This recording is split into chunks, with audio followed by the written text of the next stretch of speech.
Mana ruschaga tarjima qilish, chap tarafda strelkani mana bu qarang. 2 marta tepaga qilasiz mana. OK'ni bosasiz. Mana kirib tilni tanlaysiz, ikki strelkadan xohlagan tilingizni. Bizga ruscha kerak, to'g'rimi? Mana biz ruschaga tushunamiz. Mana ruscha chip ichida turganda bizga lotin tilida-yu hamma yo'g'imiz. Chip almasa yana qaytib qoladi iziga orqaga. Lotin tiliga. Hozir mana ruschaga ko'p qo'ydim. Endi hozir mana shu yerdan paromga kirgandan keyin mashina o'chirilmaydi, OK'ni bosasiz.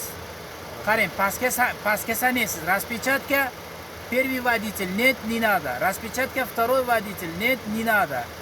Распечатка автомобиля нет, не надо. Вот первый водителя. Меню, первый водитель менюsi bu. Вот второй водителя. Нет, не надо. Вот автомобиля. Suda mashinaga kiramiz. Bunday qilib kirsangiz, mana servisda bazaga borganingizda qo'yadigan out mana shu yerda. Tushunyapsizmi? Endi bizga out kerak emas, pastga tushamiz, parom kerak. Mana. Bu parom, начало parom deyapti, ko'ryapsizmi? Mana OK'ni bosib turib, mana вот сохранен.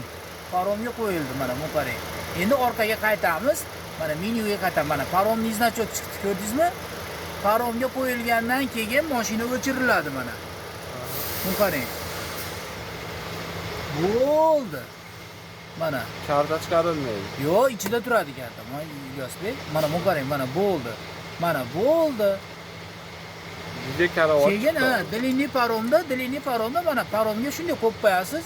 Bo'ldi, tepaga kayotingizga chiqib, choy poyingizni ichib damingizni olasiz. Tushunyapsizmi? Buni hozir men yana bitta tushuntiraman sizga dilini paromda anaqasini. Lomonni o'tdiqdi. Hozir o'chirib turavering.